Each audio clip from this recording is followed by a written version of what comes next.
How many times have you been woken up in the middle of the night because of a security incident?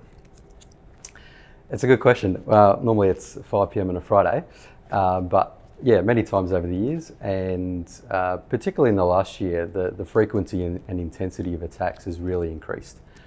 And typically we get involved with a customer to help where a customer's had some suspicious activity, tried to block an attack, but they haven't been able to stop the adversary or the threat actor from coming back. And so where we can really help customers is with the expertise around threat hunting and forensic analysis to really look for those signs of persistence, indicators of compromise to make sure that attackers are blocked and aren't coming back. What's the biggest cybersecurity misconception that IT teams have? I think this would have to be the reliance on old school antivirus software. Now, with our Security Operations Centre, we often see attacks that evade antivirus software. It might be a piece of malware that's reached out to a malicious destination, a command and control server, that the antivirus agent is none the wiser about. And so if you think about that, the piece of malware has had to evade lots of other controls along the way. It might have been a phishing email that came in that wasn't blocked or detected.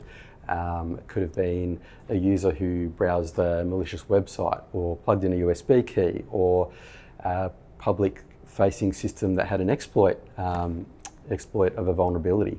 And so it's really important to think about defense in depth and those layered security controls, so that if one of those controls fails, you've got adequate coverage across the stack. Why is ransomware so prevalent?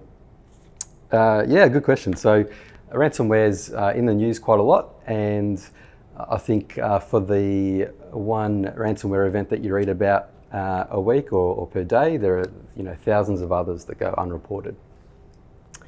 And it is a big problem. But I think if you take an attacker's mindset, a threat actor's mindset, deploying a ransomware is really at the end of the chain. So before that, they've probably been in an environment for a couple of weeks or months beforehand. They might have stolen credentials, usernames and passwords. They might have stolen sensitive data. They might have planted backdoors and sold all those things on to other threat actors.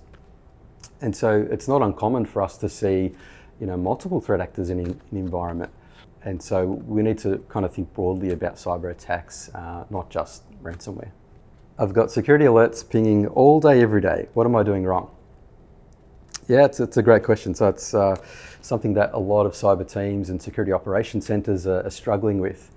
And it really comes back to starting with the measure for success. So having tangible metrics that you measure. Alerts per day, it could be time to detect, time to triage. And the MITRE ATT&CK framework and the SANS reading room has some really great metrics around this stuff that's worth checking out. It comes back a lot to the principles of your ITIL problem management. So looking at repeat alerts and tuning and having a tuning request queue. I've also seen on the flip side of that where customers are too aggressive at tuning and they miss attacks.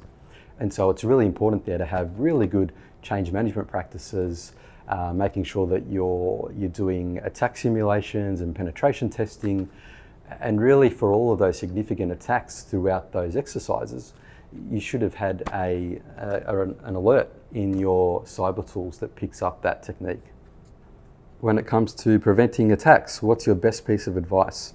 I think here a lot of organizations focus on the cyber tools and they don't kind of tie it back to what they're trying to protect.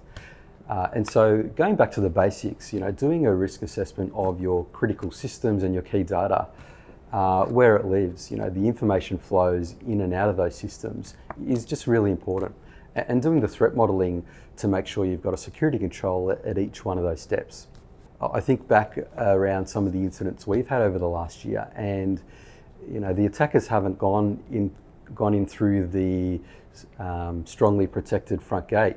They've gone through an API or a web portal that everyone's forgotten about on the side. And so it's really important to make sure you've got controls and kind of vast coverage across all of the information flow points in your critical applications.